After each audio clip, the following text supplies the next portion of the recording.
Assalamualaikum warahmatullahi wabarakatuh. Anak-anak, kita melanjutkan materi kemarin. Kalau kemarin kita membahas ciri-ciri negara maju, sekarang kita membahas ciri-ciri negara berkembang.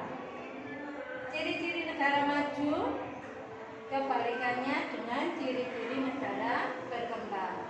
Yang pertama, pendapatan per kapita rendah. Ciri negara berkembang itu salah satunya pendapatan rata-rata penduduk per tahun rendah.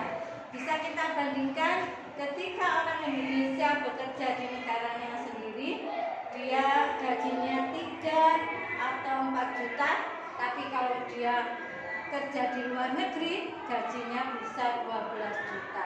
Kenapa? Karena pendapatannya tidak sama. Sekualitas pembantu kalau di Indonesia paling 1,5 juta atau 2 juta ya. Kalau di luar negeri, dia kerja di luar negeri, pendapatannya 3 atau 4 kali lipat di negara Indonesia, di negara kita. Kenapa?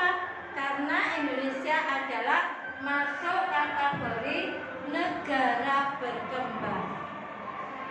Jadi cirinya pendapatan per kapita atau rata-rata penduduk masih rendah. Yang kedua, keamanan tidak terjamin. Ya, kalian mau ke Alfa atau ke pasar sebentar, tidak kamu parkir, tidak kamu kunci, hilang. Ya, karena apa? Keamanan tidak terjamin.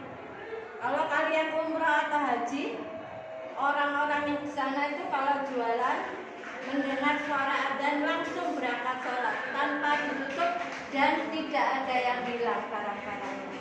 Karena apa? Keamanan negaranya terjamin. Dan coba-coba kalau di Indonesia ya. Kemudian yang ketiga, fasilitas kesehatan minim atau rendah.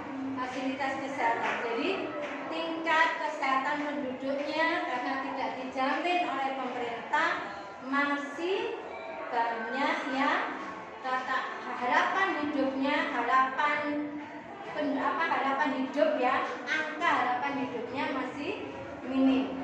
Kemudian yang keempat, perkembangan penduduk tidak terkendali. Artinya apa? Jumlah kelahiran sangat banyak. Di negara Afrika itu bahkan ada seorang ibu yang mempunyai anak 25 dengan satu suami, ya. Ini.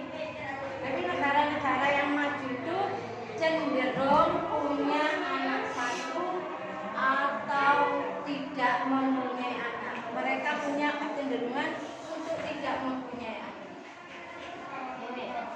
Kemudian besarnya angka pengangguran. Ini ya. Besarnya angka pengangguran ini karena kurangnya lapangan pekerjaan di negara-negara berkembang. Dengan banyaknya pengangguran ini biasanya diiringi dengan banyaknya angka kejahatan seperti pencurian, perampokan atau penjabretan. Ya, karena apa? Mereka menganggur dan mereka harus tetap makan setiap hari. Cari pekerjaan sulit. Ya. Berjualan juga diusir-usir, pedagang kaki lima itu ya. Ini ya.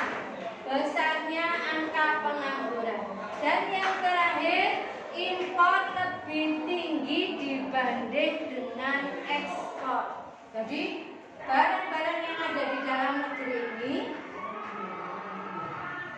cenderung mengimpor dari negara lain, bukan mengekspor. Jadi hasil dari dalam negeri lebih sedikit dibanding barang dari luar negeri. Apa maksudnya ekspor dan impor ya anak-anak? Kalau impor itu kita mendatangkan barang dari luar negeri ke dalam negeri. Kalau ekspor, barang dalam negeri dijual ke luar negeri. Tapi ini kalau negara berkembang, impornya lebih banyak yang di dalam didatangkan dari luar negeri.